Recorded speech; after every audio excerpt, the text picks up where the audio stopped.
কোথায়? স্যার এদিকে। এক মিনিট।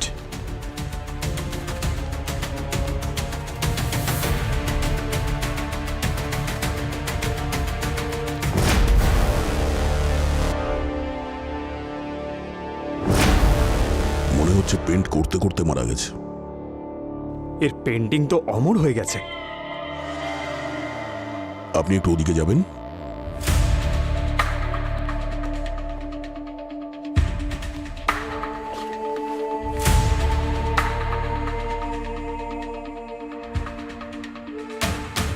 পেন্টিং এ যতগুলো স্ট্রোকস আছে একদমই ক্লিন।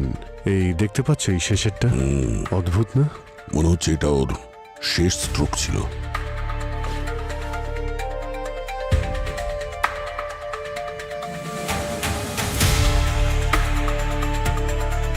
স্যার স্যার বডিতে কোনো আঘাতের চিহ্ন তো দেখছি না। স্যার বিষও দেওয়া হয়নি, ক্লিন। ক্লিন থাকলে মারা গেল কি করে? জায়গাটা ভালো করে চেক করুন। খুন যখন হয়েছে তো প্রমাণ নিশ্চয়ই থাকবে।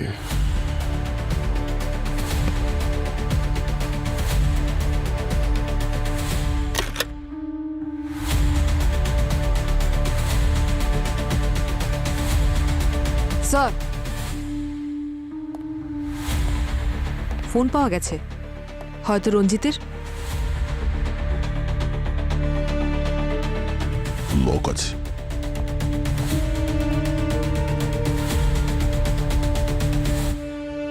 লাস্ট কল কোনো স্নেহা নামের মেয়েকে করেছো?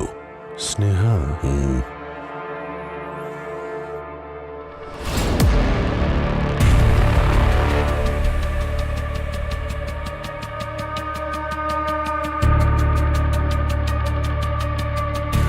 এই কাপে লিপস্টিকের চিহ্ন রয়েছে, মানে এখানে কেউ এসেছিল।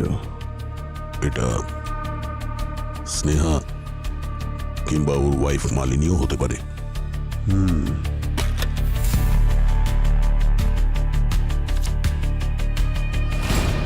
স্যার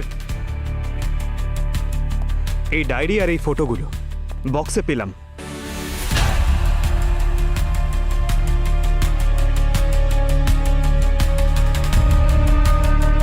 এই মেয়েটার ছবি তো, আচ্ছা এই মেয়েটার পেন্টিংই তো করছিল। হ্যাঁ স্যার, একদম ডিটো। কফি মাগে লিপস্টিকের চিহ্ন, আর লাস্ট কল করেছিল স্নেহাকে। আর তারপর এই ডায়েরি আর মেয়েটার ফটো। এই মেয়েটার রঞ্জিতের সঙ্গে কোনো না কোনো সম্পর্ক ছিল। এই আবার স্নেহা নয় তো? চলো একবার ওর স্ত্রী মালিনীর সঙ্গে কথা বলি। আমি জানি না একে। হ্যাঁ, আমি এসেছিলাম এখানে, আমাদের অ্যানিভার্সারি ছিল, কিন্তু রঞ্জিত অ্যাজ ইউজুয়াল নিজের পেন্টিং নিয়ে বিজি ছিল। তারপর আমাদের মধ্যে ঝগড়াও হয়েছিল, কিন্তু যেহেতু ওর পেন্টিং কমপ্লিট করার ছিল সেজন্য আমি চলে গেছিলাম। আপনি চলেই যখন গেছিলেন তাহলে ফিরে এলেন কেন? আমি ভাবলাম যে এই সিচুয়েশনে যেন মুড খারাপ না করে, অ্যাটলিস্ট অ্যানিভার্সারির দিন একসাথে টাইম স্পেন্ড করে, শুধু এই জন্যই এসেছিলাম স্যার। কিন্তু যখন আমি এখানে এলাম তখন তখন রঞ্জিত ওয়াজ অলরেডি গন। হ্যাঁ স্যার, অনেক চিৎকার চেঁচামেচির আওয়াজ আসছিল ভেতর থেকে। স্যার আর ম্যাডাম দুজনেরই মাথা গরম ছিল। এই রঞ্জিত স্যারের মনে হচ্ছে কোনো মেয়ের সঙ্গে চক্কর ছিল, আর সেই জন্যই ম্যাডাম বারবার হুমকি দিয়ে বলছিল ওকে ভুলে যাও, তা না হলে ঠিক হবে না। মেরে ফেলারও কি হুমকি দিয়েছিল নাকি? হুমকি মানে স্যার খুব আজে বাজে কথা বলছিল। আমার তো বলতেও খুব লজ্জা করছে স্যার। আচ্ছা, তোমার কি এটা মনে হয় যে তোমার ম্যাডামই তোমার সাহেবকে মেরেছে? আসলে ব্যাপারটা কি স্যার, ম্যাডাম খুব রেগে এখান থেকে চলে গিয়েছিলেন।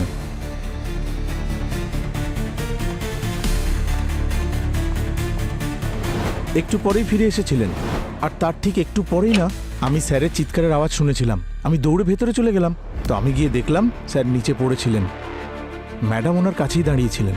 স্যার, স্যার, এ কি করলেন আপনি ম্যাডাম? এ কি করলেন? তাই স্যার আমার মনে হচ্ছে ম্যাডামই স্যারকে খুন করেছেন। এই মেয়েটাকে কি চেনো তুমি? না স্যার। আচ্ছা, স্নেহা নামের কোনো মেয়ের কথা শুনেছিলে? ও রঞ্জিত স্যারের স্টুডেন্ট ছিল।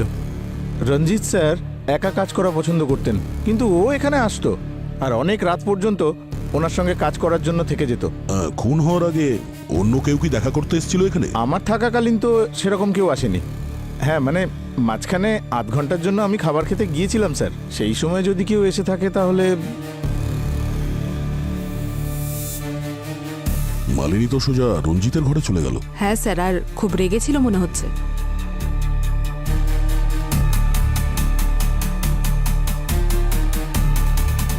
একটু ফরওয়ার্ড করো তো।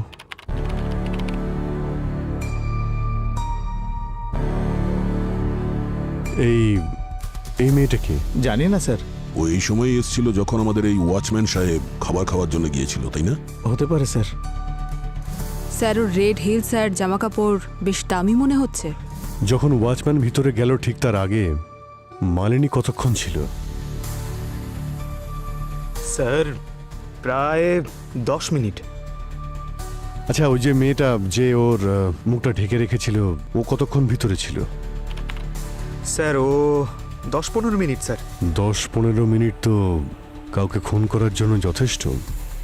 দুজনেই অনেক সময় পেয়েছে।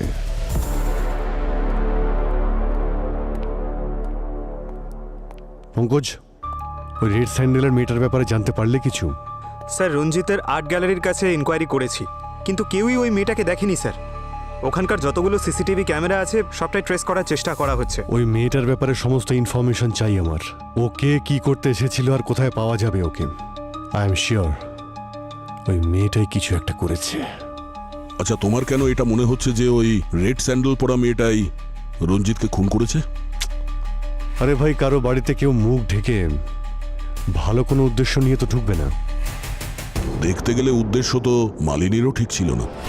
ওয়াচম্যান বলছিল না যে মালিনী আর রঞ্জিত অনেকক্ষণ ধরে ভেতরে ঝগড়া করছিল? তাহলেও এতটা সময় যখন ভেতরে ছিল, যা খুশি হতে পারে।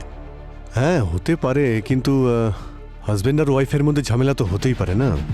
এর মানে এটা তো নয় যে কেউ কাউকে খুন করে দেবে। ওর হাজব্যান্ড মারা গেছে, একটু তো সিম্প্যাথি দেখাও।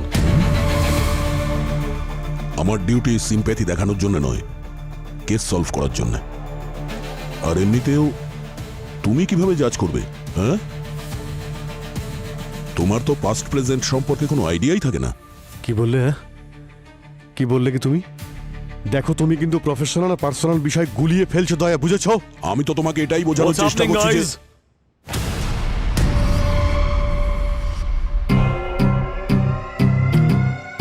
কি হচ্ছে এখানে? তোমরা দুজনে নিজেদের ইগো এই বিউরোর বাইরে রেখে আসবে। এখানে শুধুমাত্র ডিউটির কথা হবে। স্যার, আমি অভিজিৎকে এটাই বোঝানোর চেষ্টা দয়া। করছিলাম। তোমরা দুজনে যদি এইভাবে নিজেদের ওপর এইভাবে আঙুল তুলতে থাকো, তাহলে এই কেসটা কখনোই সলভ হবে না। আমি তোমাকে অন্য কেস দিচ্ছি, আমি আর অভিজিৎ এই কেসটা দেখে নেব। কিন্তু sir, that's an order.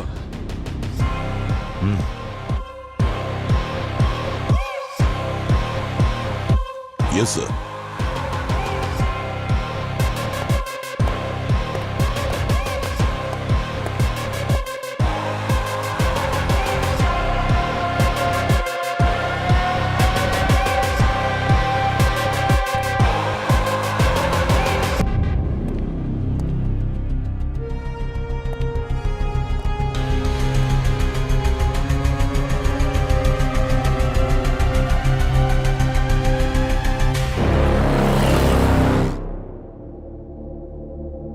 Sneha, এই ছবিতে আপনাকেই দেখা যাচ্ছে, তাই না?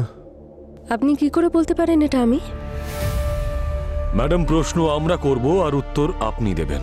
এটা বলুন যে কাল রাতে আপনি রঞ্জিতের সাথে মিট করেছিলেন নাকি করেননি? না, কাল রাতে আমি সিটি হসপিটালে ছিলাম। আমার ভাইয়ের অ্যাক্সিডেন্ট হয়েছিল। আপনারা চাইলে সিটি হসপিটালে কল করে জিজ্ঞেস করতে পারেন। না না, আপনি টেনশন নেবেন না, সেসব খোঁজ আমরা নিয়ে নেব। আপনি এটা বলুন যে কি মনে হয় আপনার, কে খুন করতে পারে রঞ্জিতকে? না, আমার কারোর উপর ডাউট নেই, কিন্তু আমি রঞ্জিতকে 2-3 বার ফোনে ঝগড়া করতে শুনেছি কারোর সাথে। যখন জিজ্ঞেস করেছি তখন বলেছে কাজের প্রেশার, কিন্তু আসল ব্যাপারটা অন্য ছিল। ও নিজের সব পেন্টিংস কভার করতে শুরু করে দিয়েছিল আর ওর স্টুডিওর সব লক চেঞ্জ করিয়ে দিয়েছিল। ওই আর্গুমেন্ট যেদিন হয়েছিল, ডেটটা মনে থাকলে এতে লিখে দিন। স্যার স্যার ওই মেয়েটা যার ফটো আমরা রঞ্জিতের স্টুডিওতে পেয়েছিলাম ওর বিষয়ে জানতে পেরেছি। ওর নাম হলো কাজল। কাজল রঞ্জিতের স্টুডেন্ট ছিল, আর কিছুদিন আগে ও রঞ্জিতের বিরুদ্ধে একটা এফআইআরও করেছিল রিলেশনশিপে চিটিং করার জন্য। আর স্যার কিছুদিন পর এফআইআরটা তুলেও নিয়েছিল আর দিল্লিতে বাবা মায়ের কাছে চলে গিয়েছিল। পঙ্কজ পুরবি, তোমরা দিল্লি রওনা হও এক্ষুনি, সব এনকোয়ারি করে এসো। Okay? I am sorry sir, but that's not possible. 1 মাস আগে কাজল সুইসাইড করেছিল। হোয়াট? হ্যাঁ স্যার, লোকাল পুলিশের কাছ থেকে জানা গেছে, কিন্তু সুইসাইডের কারণ খুঁজে পাওয়া যায়নি। তোর বাড়ির লোকের সঙ্গে কথা বলার চেষ্টা করেছো? ওর বোনের সঙ্গে কথা হয়েছে স্যার। ওরা বলছিল যে কাজল আর রঞ্জিত নাকি একটা রিলেশনশিপে ছিল, কিন্তু যেই মুহূর্তে কাজল ওকে বিয়ে করার কথা বলে রঞ্জিত ওর সঙ্গে ব্রেকআপ করে নেয় স্যার। ওর বোন বলছিল স্যার যে সুইসাইডের আগে কাজলের একটা ফোন এসেছিল, আর কলটা আসার পরেই ও ডিস্টার্ব হয়ে গিয়েছিল। তাহলে কলটা কি করেছিল? ফোন রেকর্ড চেক করেছিলে? রঞ্জিত করেছিল। রঞ্জিত? পঙ্কজ, একটা কাজ করো, রঞ্জিতের ডায়েরিতে যত ডেট আছে খোঁজ নিয়ে দেখো এই ডেটগুলোতেও কোথায় ছিল, সমস্ত ডিটেলস বের করো। আচ্ছা স্যার। মিথ্যে বলবেন না মালিনী দেবী, আপনার হাজবেন্ডের ওপর ওই কাজল কেস করেছিল, আর আপনি বলছেন আপনি কিছুই জানেন না। দেখুন, যা যা হয়েছিল আপনি যা জানেন সত্যি বলে দিন আমাদেরকে, না হলে আমরা গ্যারান্টি দিতে পারবো না যে আপনাকে আর কতগুলো দিন এই বিয়েতে কাটাতে হবে। হ্যাঁ স্যার, আমি একে চিনতাম, আর এটাও জানতাম যে আমার হাজবেন্ডের এর সাথে অ্যাফেয়ার ছিল। আমি এই জন্যই কিছু বলিনি, কারণ অকারণে পাবলিকে আমার আর রঞ্জিতের নাম খারাপ হতো। এমনিতেও এর জন্য আমাদের মধ্যে অনেক ঝামেলা হতো, কিন্তু এখনো অবধি আমি ওর সাথে দেখাও করিনি, আর আমি ওকে চিনিও না। আপনি ওকে চেনেন নাকি চেনেন না সেটা ইম্পর্টেন্ট নয়। রঞ্জিতের যেদিন মার্ডার হয়েছিল সেই রাতে আপনি ওর সঙ্গেই ছিলেন, এটা ইম্পর্টেন্ট। তাহলে গল্পটা হলো এইরকম যে একজন ওয়াইফ তার হাজবেন্ডের এক্সট্রা ম্যারিটাল অ্যাফেয়ারের ব্যাপারে জেনে যায়, আর তার ম্যারেজ অ্যানিভার্সারির দিনই সে ঠিক করে ওই দিনটাকে সে ডেথ অ্যানিভার্সারি করে দেবে। বাজে কথা এগুলো। ওই সামান্য একজন ওয়াচম্যান আপনাদের বলেছে আমার সাথে রঞ্জিতের ঝামেলা হচ্ছিল, সেজন্য আপনারা আমাকে তো দেখছি ভিলেন বানিয়ে দিলেন। আর আমি বলছি তো যে আমাদের দুজনের সম্পর্ক ঠিক ছিল না, কিন্তু ও আপনাদের মতো লোকেদের গেমস আমি খুব ভালো করে জানি, যে প্রথমে বড় লোকদের কেসের মধ্যে ফাঁসাবো, মিডিয়াতে নাম করব, আর তারপর ডিপার্টমেন্টে প্রমোশন, তারপর সাইড বাই সাইড ব্ল্যাকমেল করে নিজেদের পকেট গরম করা। কিন্তু একটা কথা আমি বলে রাখছি, আপনারা কিন্তু আমার কিচ্ছু করতে পারবেন না। আমার ক্ষমতা কিন্তু অনেক ওপর অব্দি আছে। এরকম ওপর পর্যন্ত ক্ষমতা থাকা অনেককেই আমি দেখেছি মালিনী দেবী, আর আমাদের কাছে বড় লোক গরিব সব সমান হয়। যদি আপনি রঞ্জিতকে খুন করে থাকেন, মনে রাখবেন খুনের শাস্তি শুধু ফাঁসি হয়। তাই যা কিছু বলবেন ভেবে চিনতে বলবেন। স্যার। হ্যাঁ পঙ্কজ? স্যার, এই ডায়েরিতে এমন অনেক জায়গা মেনশন করা রয়েছে যেখানে রঞ্জিত যেত। ওখানে একটা পুরনো বাংলো আছে স্যার, যেটা আগে একটা আর্ট স্কুল ছিল, ওখানে ও বারবার গেছে। অভিজিৎ, তুমি যাও আর গিয়ে খবর নাও, এমন কি বিশেষ আছে ওই বাংলোতে যে রঞ্জিতের ওখানে বারবার আসা যাওয়া ছিল।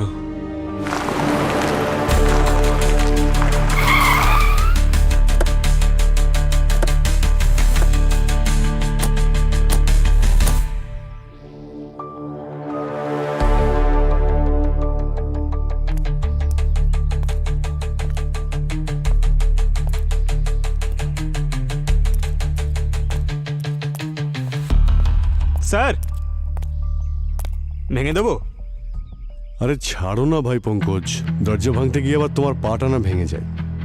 দরজা ভাঙার কাজ তো শুধু দয়া, সব জায়গায় শক্তি দিয়ে সব কিছু হয় না, মাঝে মধ্যে বুদ্ধিরও ব্যবহার করতে হয়।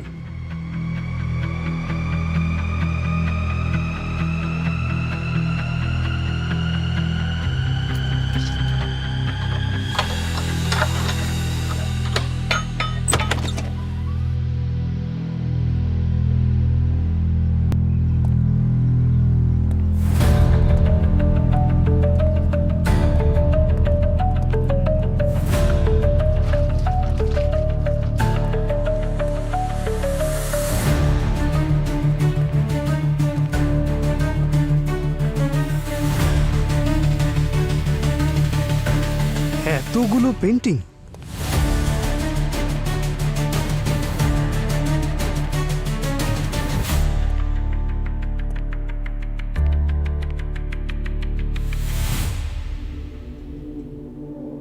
স্যার এই পেন্টিংসগুলো দেখে মনে হচ্ছে এগুলো বেশ দামি। রঞ্জিত কি এখানে পেন্টিং এর জন্যই আসতো নাকি? স্যার এই রঞ্জিতের মৃত্যুর পিছনে নিশ্চয়ই অন্য কারণ আছে। ঠিক বলেছ। একটা কাজ করো, বাংলোটাকে সিল করে দাও। খোঁজ নিয়ে দেখো বাংলোটা কার, আর এই সমস্ত পেন্টিংগুলো তোলো।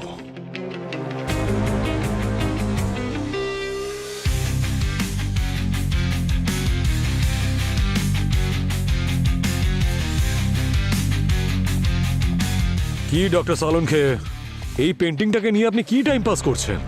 আপনার কাছে আমরা একটা ডেড বডি পাঠিয়েছিলাম, কিছু জানতে পেরেছেন নাকি?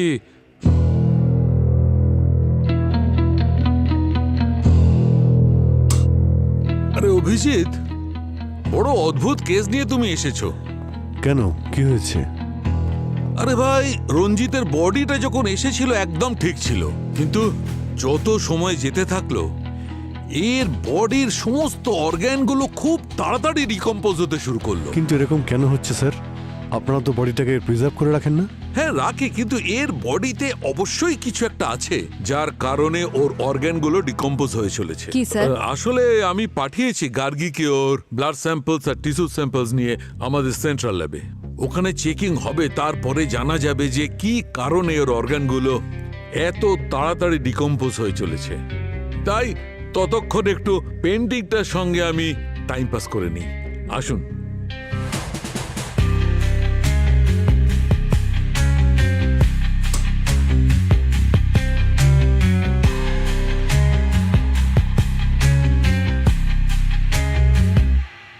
এই দেখুন, পেন্টিং এর সঙ্গে টাইম পাস করে আমি কি পেয়েছি।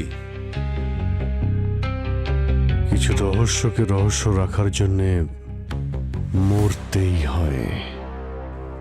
এমন কোন রহস্য আছে যে কারণে রঞ্জিতকে এইভাবে মরতে হলো?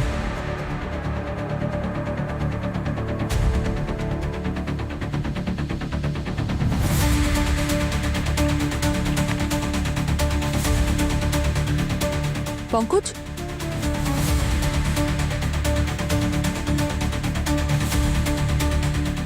এই দেখো। অভিজিৎ স্যারকে ফোন করছি। আরে স্যার, আপনাকেই ফোন করছিলাম। স্যার এই দেখুন। স্যার আমি রঞ্জিতের ব্যাকগ্রাউন্ড চেক করছিলাম, ওর একটা সোশ্যাল মিডিয়া পোস্ট দেখতে পেলাম। জানতে পেরেছি যে আরও একটা মেয়ে রঞ্জিতের উপর চিটিং এর অ্যালিগেশন এনেছিল, কিন্তু এ কোনো এফআইআর ফাইল করেনি। ওর নাম আকাঙ্ক্ষা। তার মানে সিসিটিভিতে যাকে দেখা গিয়েছিল সে আকাঙ্ক্ষাই, যে ওই রাতে রঞ্জিতের আর্ট গ্যালারিতে গিয়েছিল। খোঁজ নাও, গিয়ে মিট করো ওর সঙ্গে। বিখ্যাত পেন্টার রঞ্জিতের মৃত্যুর পেছনে কার হাত রয়েছে সেই রহস্য এখনো রহস্যই আছে, কিন্তু এখন যখন সিআইডি ইনভলভ হয়েছে এই কেসে, তখন নিশ্চয়ই আমরা খুনিকে শনাক্ত করতে পারবো। কিন্তু এই মুহূর্তে আপনারা আমাদের সাথে থাকুন। আপনাদের মধ্যে আসছে কিরণ, রহস্য উদ্ঘাটন করতে, যে রহস্য আসলে একটা স্ক্যাম, যেটা আপনার রাতের ঘুম কেড়ে নিতে পারে। সুনীল, আমাকে তো একটু হেল্প করতে পারো? সারাদিন বসে বসে টিভিই দেখে যাও।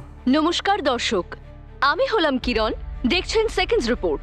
আপনাদেরকে স্বাগত জানাই। সুনীল, কখন থেকে চিৎকার করছি, আমরা কিন্তু তুমি তো টিভি দেখা থেকে বিরতিই নিতে পারছো না।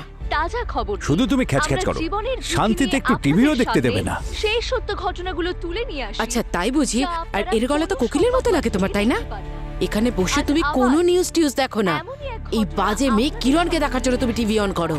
আমি সত্যি যদি পারতাম তাহলে এই নিউজ চ্যানেলটা বন্ধ করে দিতাম, আর এই মেয়েটার গলা টিপে দিতাম। ফুটেজ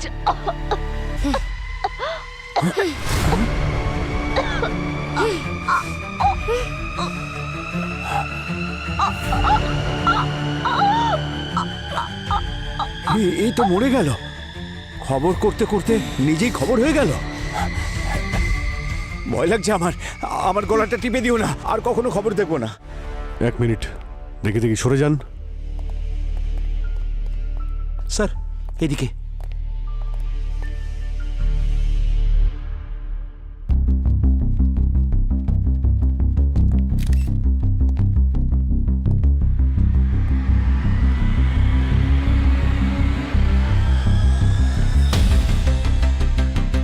ইয়েস ডক্টর গার্গী, জানতে পারলে কিছু? বিষ দিয়ে মারা হয়েছে ওকে। বিষ?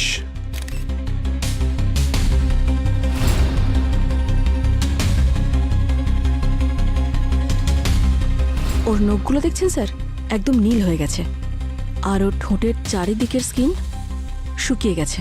It's a clear case of poison.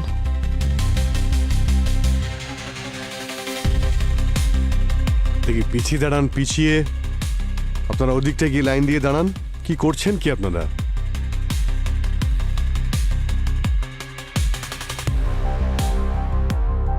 স্টুডিওটাকে ভালো করে চেক করুন। বিষ এখানেই দেওয়া হয়েছে মানে কোনো না কোনো এভিডেন্স তো অবশ্যই থাকবে।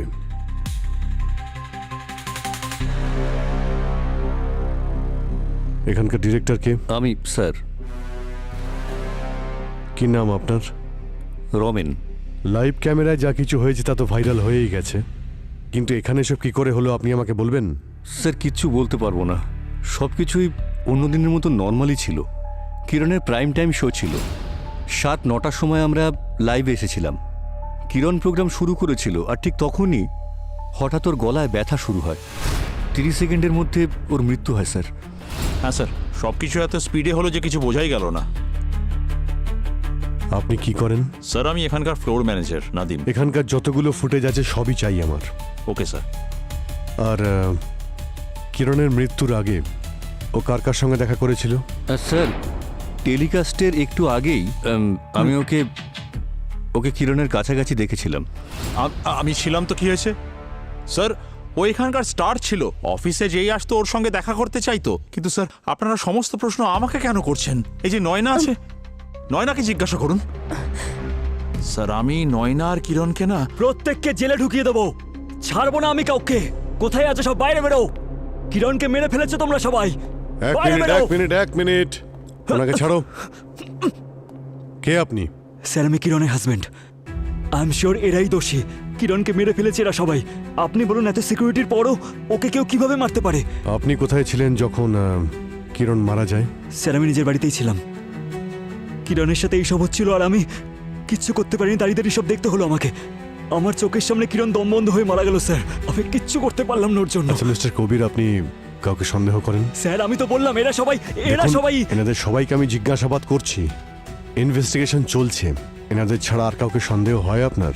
আই মিন কিরণের সঙ্গে কারোর কোনো ঝামেলা হয়েছিল বা আপনার কোনো শত্রু? স্যার জোর দিয়ে আমি তেমন কিছু বলতে পারবো না, কিন্তু কিরণ কিছুদিন ধরে টেনশনে ছিল। আমি ওকে জিজ্ঞেস করলাম যে কি হয়েছে, আমাকে বলতে পারো তো, কিন্তু ও বললো যে অফিসে অনেক কাজ আছে, অনেক স্ট্রেস। দেন আই থট যে এটা মিডিয়া লাইন, স্ট্রেস থাকা স্বাভাবিক, তাই। কিন্তু স্যার আমি আপনাকে বলে দিচ্ছি এরা সবাই মিলেই ওকে মেরেছে।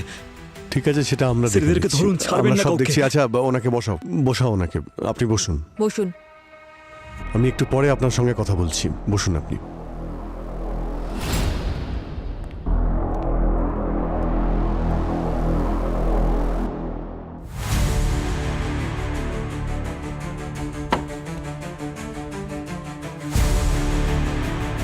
আচ্ছা আপনারা কি বলছিলেন নয়নার ব্যাপারে?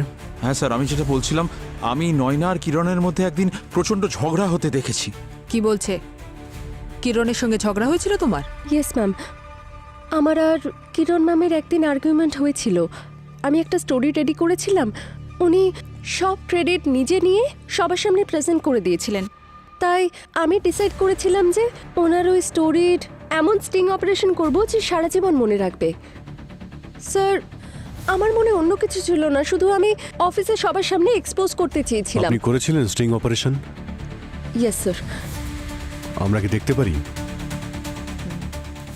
Ma'am that's not fair. ওই স্টোরিটা আমি অনেক মাস খেটে লিখেছি, ওই ইনফরমেশনগুলোর জন্য আমি কত রিস্ক নিয়েছি, আর আপনি এভাবে আমার প্রজেক্ট থেকে আমাকেই বার করে দিলেন। রিল্যাক্স বেবি, তুমি এখনো একজন জুনিয়র রিপোর্টার। তুমি যদি ওই নিউজটা করো, মানুষজন তো ইন্টারেস্ট দেখাবে না, কেউ ঘুরেও তাকাবে না। তার মানে 0 টিআরপি। কিন্তু ওই রিপোর্টটাই যদি আমি সবার সামনে প্রেজেন্ট করি, তাহলে তখন ওটা ব্লকবাস্টার হয়ে যাবে। আর তোমার যদি এতই সমস্যা থাকে তাহলে কোনো ব্যাপার নয়, আমাকে বলো। তাহলে কাল সকালে টেস্টে তুমি টার্মিনেশন লেটার পাবে, ওকে? স্যার আমি শুধু আমার স্টোরি, আমার পরিশ্রমের ক্রেডিট চেয়েছিলাম, আর কিছু না। আর এইসবের মাঝে কিরণ ম্যামের মার্ডার কে করেছে আমি সত্যিই জানি না। কে মেরেছে আর কেন মেরেছে সেসব তো আমরা জানবই। স্যার আপনি বিশ্বাস করুন বা না করুন, কিরণ অনেস্ট ছিলেন না। উনি এই অফিসেও সবাইকে ঠকিয়েছেন। আর কাকে উনি ঠকিয়েছেন? রোহিতকে ঠকিয়েছেন। মিস্টার রোহিত, আপনার সঙ্গে কি হয়েছিল? স্যার আমি আর কিরণ একসাথে প্রাইম টাইম শো চালাতাম। ও আমাকে ব্ল্যাকমেল করে আফটারনুন স্লটে ঠেলে দিল। ব্ল্যাকমেল তো কেউ তখন করে যখন কেউ কোনো খারাপ কাজ করে থাকে। তাড়াতাড়ি বলো কি করেছিলে তুমি? আমি বলছি স্যার, আর আর আমার তেমন কিছু লুকোনোরও নেই। আমি একবার ভুল নিউজ চালিয়ে দিয়েছিলাম, আর কিরণের কানে সেটা পৌঁছে গিয়েছিল, আর ও আমার কেরিয়ার নিয়ে হুমকি দিয়েছিল, আর সেজন্য আমি চুপচাপ প্রাইম টাইম ছেড়ে দিয়েছিলাম। মিস্টার রোহিত, নিউজ চালানো একটা দায়িত্বের কাজ। এরপরে এরকম ভুল না করলেই ভালো হবে। হ্যাঁ স্যার। আমি সব জায়গায় খুব ভালো করে দেখেছি স্যার, বিষের কোথাও কোনো ট্রেস নেই। আচ্ছা, ডক্টর গার্গী, কিছু পেলে তুমি? স্যার আমি সব কিছু চেক করে নিয়েছি, কিন্তু বিষের কোনো সোর্স পাইনি। কি বলছো কি তুমি? মার্ডার যখন হয়েছে সবকিছু হাওয়াতে কি করে মিলিয়ে গেল? স্যার বডিটা ল্যাবে নিয়ে যেতে হবে, পোস্টমর্টম করার পরেই আমি কিছু বলতে পারবো। ঠিক আছে, বডিটাকে ফরেন্সিক ল্যাবে পাঠানোর ব্যবস্থা করে দিচ্ছি আমরা।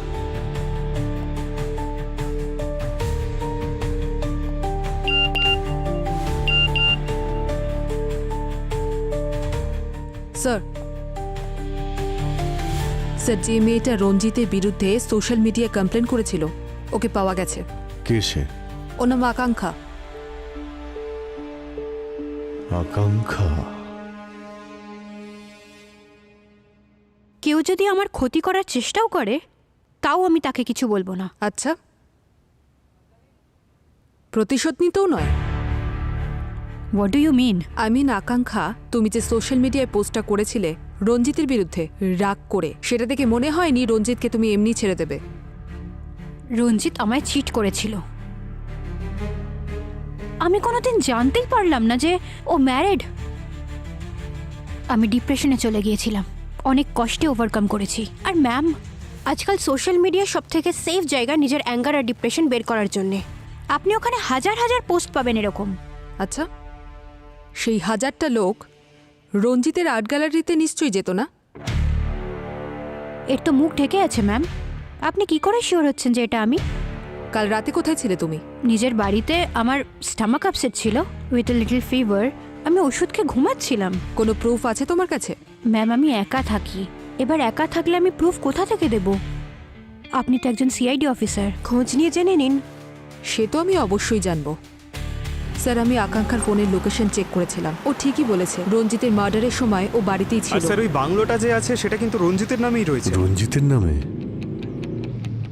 এত দামি পেন্টিং যেটা বিক্রি করে কয়েক লাখ টাকা কামানো যায়, সেটা আর্ট গ্যালারিতে রাখার বদলে ওখানে ওই পুরনো বাড়িতে কেন রাখতে গেল? স্যার, ওই স্নেহা যে বলছিল রঞ্জিতের সঙ্গে কার নাকি ঝামেলা হতো, ওই ডিটেল থেকে একটা কমন নাম্বার সামনে এসেছে, বিক্রম নামের কেউ। একের পর এক চরিত্র দেখছি বেড়েই চলেছে এখানে। এই বিক্রমের অ্যাড্রেস কি আছে? ওকে, কি এলো এখন আবার?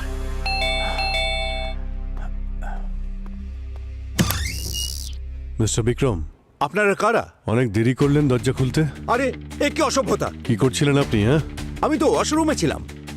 আপনারা কারা? আমরা সিআইডির লোক। সরি স্যার, একটু বেশি রিয়াক্ট করে ফেলেছি। কাল রাতে আপনি কোথায় ছিলেন? এখানেই ছিলাম, বাড়িতে। রঞ্জিতকে নিশ্চয়ই আপনি চেনেন। আরে ওকে কে চেনে না স্যার? এক নম্বরের ফ্রড আর অত্যন্ত ভাঁওতাবাজ। ও তো নামকরা পেইন্টার ছিল।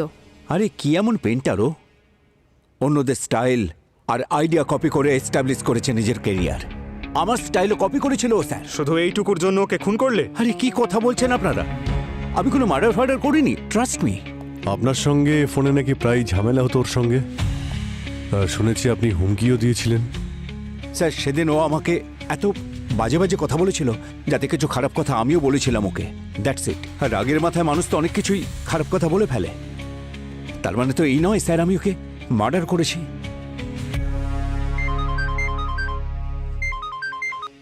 হ্যাঁ ডক্টর সালুখে। অভিজিৎ, সবাইকে নিয়ে এক্ষুনি আমার ল্যাবে চলে এসো। Okay sir, sure.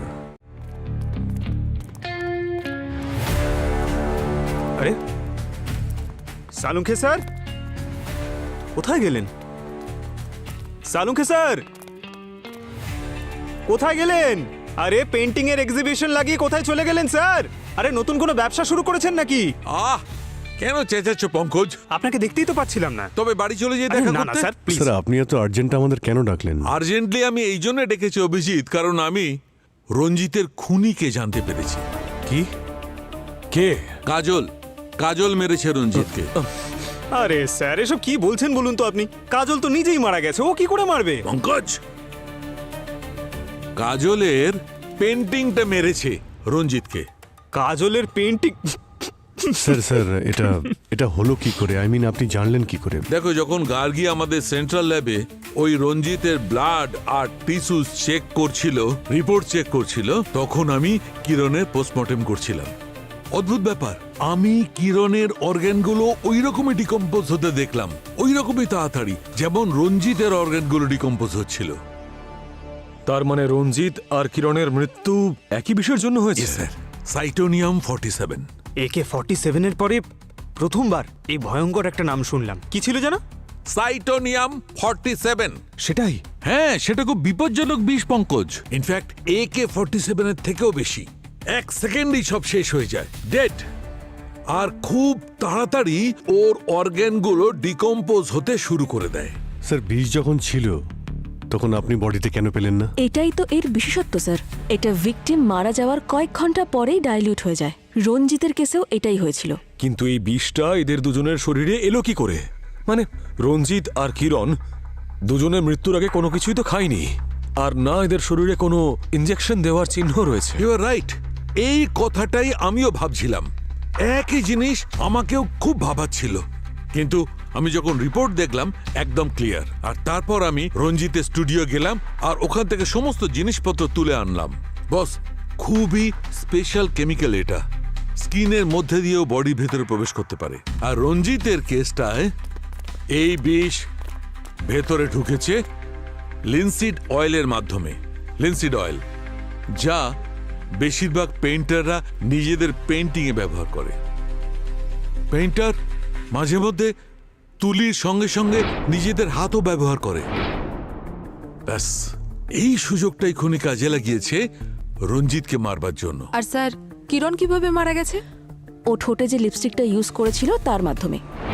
ক্যামেরায় লাইভ যাওয়ার আগে নিশ্চয়ই ইউজ করেছিল। And that's it, game over.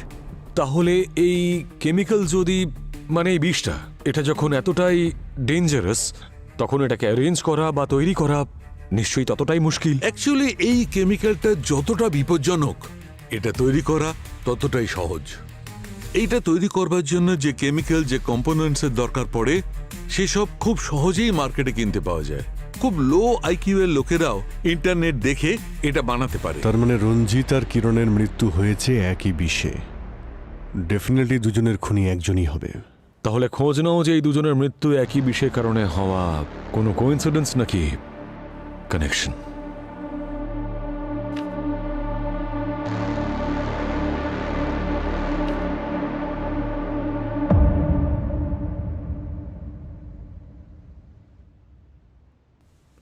Sir sir কিরণের জিনিসপত্র থেকে আমরা কিছু ফেমাস পেইন্টারের পোর্টফোলিও পেয়েছি আর কিছু পেইন্টিংসের ফটোজ। এই দেখুন, এটা এটা এই পেন্টিংটা, এটা তো ওই পেন্টিংটা যেটা রঞ্জিতের বাংলোতে দেখেছিলাম। তার মানে এই কেসে শুধু মার্ডারই নয়, নকল পেন্টিং তৈরি করার একটা অ্যাঙ্গেলও রয়েছে। একটা কাজ করো, রঞ্জিতের বাংলো থেকে যতগুলো পেন্টিং পাওয়া গেছিল সব বিউরোতে নিয়ে এসো।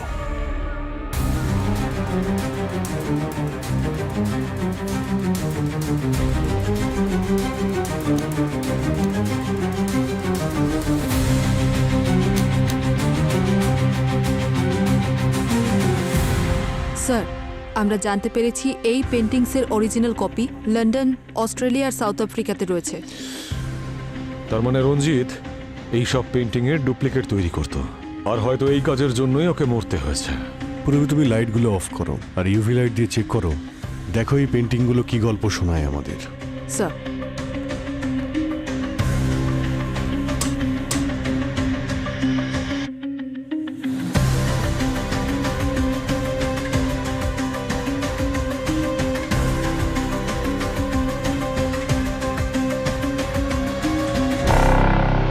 এই পেন্টিংগুলো বিক্রি করার জন্য হয়তো এই কোডটা প্রয়োজন।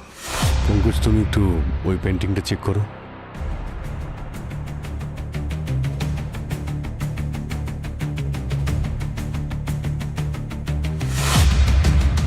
এই ফ্লাওয়ারের চিহ্ন ওই পেন্টিংয়েও ছিল আর এই পেন্টিংয়েও আছে। আচ্ছা, এক কাজ করো, এটা দেখো তো।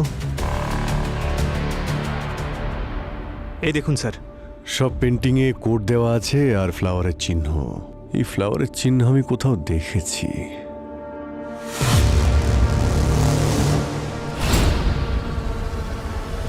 চলো ওনার সঙ্গে দেখা করি গিয়ে। আপনারা আবার আসুন স্যার, ভেতরে ওয়েলকাম, আসুন স্যার। আসতেই হলো বিক্রম বাবু, কারণ সত্যিটা জানতে চাই। কোন সত্যি? কারণ গতবার আপনি পুরো সত্যিটা তো বলেননি। মানে এটাই যে আপনি নকল পেন্টিং বানান। একটা বাংলো থেকে আপনার বানানো নকল পেন্টিং পেয়েছি আমরা, বুঝেছেন আপনি? আপনার কাছে কি প্রমাণ আছে? ওই পেন্টিং আমার। বাজে কথা বলছেন। কি বিক্রম বাবু, সত্যিটা বলবেন নাকি আরো যত্ন করতে হবে আপনাকে? হ্যাঁ,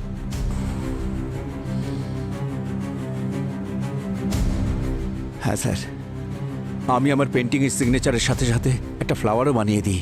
অনেক টাকা পাই স্যার নকল পেন্টিংয়ের জন্য। কন্ট্রাক্ট কে দেয়? জানি না স্যার, কখনো দেখিনি তাকে। ইনফ্যাক্ট আমি গলাও শুনিনি কখনো। আমি শুধু পেন্টিংটা বানিয়ে বাংলোর বাইরে রাখতাম। সেখানেই আমি টাকা আর একটা লেটার পেতাম। তার ভেতর থাকতো যে পেন্টিং বানাতে হবে তার ফটো। তা এইসব নিয়ে রঞ্জিতের সঙ্গে কেন ঝগড়া হলো? তেমন কিছু না, ও আমার ইল্লিগাল কাজের ব্যাপারে জানতে পেরে গিয়েছিল।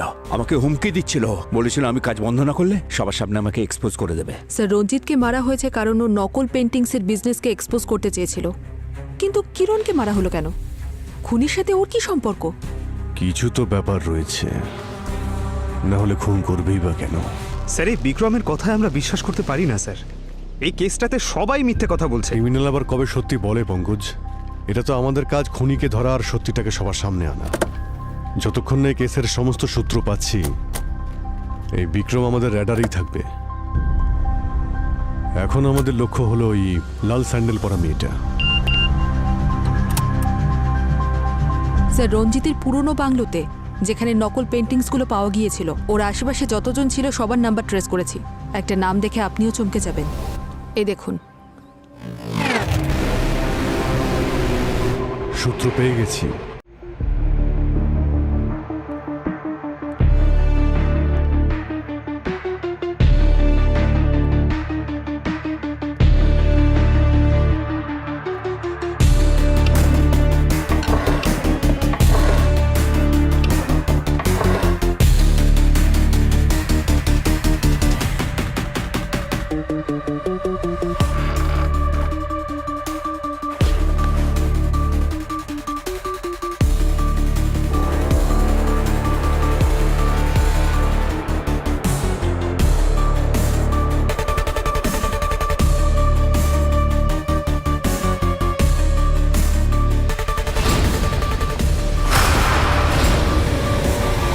ম্যাডাম, ব্যাপারটা বুঝুন। এনআরআই পার্টি অনেক বড়। আরে বস বলেছেন এখন নয়, এখন রিস্কি হয়ে যাবে। সিআইডি বিক্রম অব্দি পৌঁছে গেছে আর সব পেন্টিংও সিজ করে দিয়েছে। ওকে বলো একটু টাইম লাগবে। ম্যাডাম, ওদের তাড়া আছে, তাই তো 5টা পেন্টিংয়ের জন্য 2.5 কোটি টাকা দিচ্ছে। এই ডিলটা হয়ে যাক, তারপর বেশ কিছু মাস চুপচাপ থাকা যাবে। Hello hello ma'am. আচ্ছা ঠিক আছে ঠিক আছে, আমি পেন্টিং অ্যারেঞ্জ করে টাইম আর লোকেশন বলে দিচ্ছি। আর হ্যাঁ, ক্লায়েন্টকে বলবে পুরো পেমেন্টটা যেন ক্যাশে দেয়, আর সেটাও ইন্ডিয়ান কারেন্সি। ওকে, ডান ম্যাম।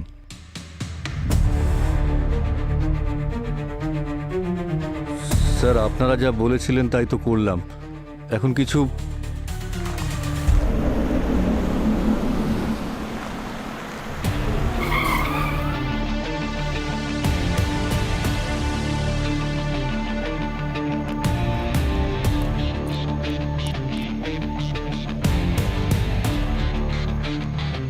হ্যালো স্যার, উনি আমাদের ক্লায়েন্ট। ক্লায়েন্ট তো ঠিক আছে, কিন্তু ক্যাশ কোথায়? ক্যাশ তো আছে স্যার, গাড়িতে রাখা। আসুন। দুটো পেন্টিংস নিয়ে যাও, বাকি ক্যাশ পাওয়ার পর পিছনে রাখা আছে। Okay sir.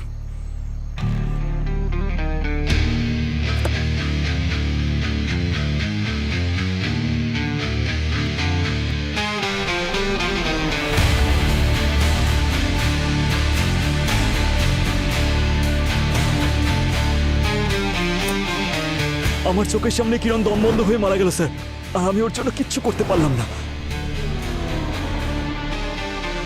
নিজের অ্যাঙ্গার আর ডিপ্রেশন দেখানোর জন্য আজকাল সোশ্যাল মিডিয়া সব থেকে সেফ জায়গা। স্যার পেন্টিং, বাকি পেন্টিংগুলো ক্যাশ পাওয়ার পরে দেবেন।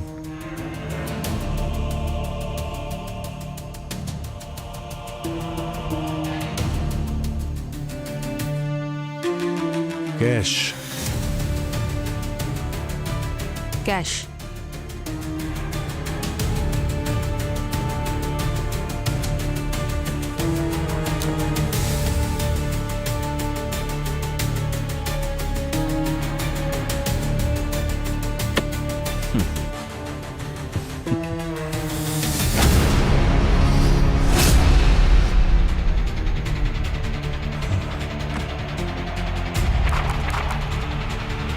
এগুলো তো নকল নোট।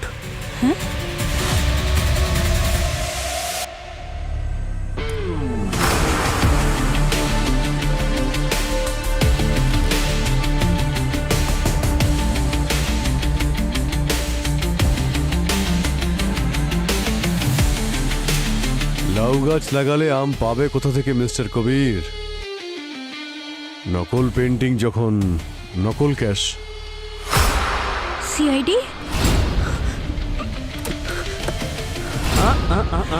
না, নো।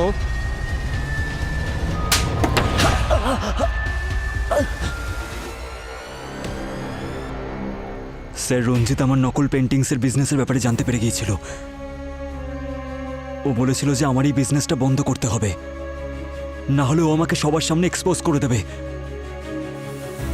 কিন্তু যখন আমি বিজনেসটা বন্ধ করলাম না, তখন ও কিরণের সাথে দেখা করলো যাতে মিডিয়ার সামনেই কথাগুলো আসতে পারে। রঞ্জিত জানতো না যে কিরণ তোমার ওয়াইফ? না স্যার, কিরণ আমার ওয়াইফ হওয়ার সম্পূর্ণ সুযোগ নিয়েছে। আমি ওকে কারোর সাথে ফোনে কথা বলতে শুনেছিলাম স্যার, যে ও প্রাইম টাইমে আমাকে এক্সপোজ করে দেবে, জেলে পাঠিয়ে দেবে আমাকে, আর তারপর আমার থেকে ডিভোর্স নিয়ে অ্যালুমিনির টাকা নিয়ে এনজয় করবে। স্যার, রঞ্জিত আর কিরণকে রাস্তা থেকে সরিয়ে দেওয়ার জন্য আমি একটা প্ল্যান করলাম, আর সেটার জন্য আমি আকাঙ্ক্ষাকে পাশে পেলাম। কারণ আমি আকাঙ্ক্ষা আর রঞ্জিতের পাস্টের ব্যাপারে অনেক কিছু জানতাম, আর আমি এটাও জানতাম যে ও অবশ্যই প্রতিশোধ নেবে। রঞ্জিতের মতো চিটার মারা গেছে ঠিকই হয়েছে। আই এম গ্ল্যাড আমার হাতেই মরেছে, সেজন্যই আমি ওর সাথে হাত মিলিয়েছিলাম। যেদিন আমি রঞ্জিতের সাথে দেখা করতে গেছিলাম, সেদিন ওর পেন্টিং অয়েলটা আমি চেঞ্জ করে দিয়েছিলাম পয়জন অয়েলের সাথে। আর ঠিক সেইভাবেই আমি বাড়িতে কিরণের লিপস্টিকটা চেঞ্জ করে দিয়েছিলাম। এবার দেখো কিভাবে চেঞ্জ হয় তোমাদের লাইফ, যখন জেলের মধ্যে তোমরা পচে মরবে।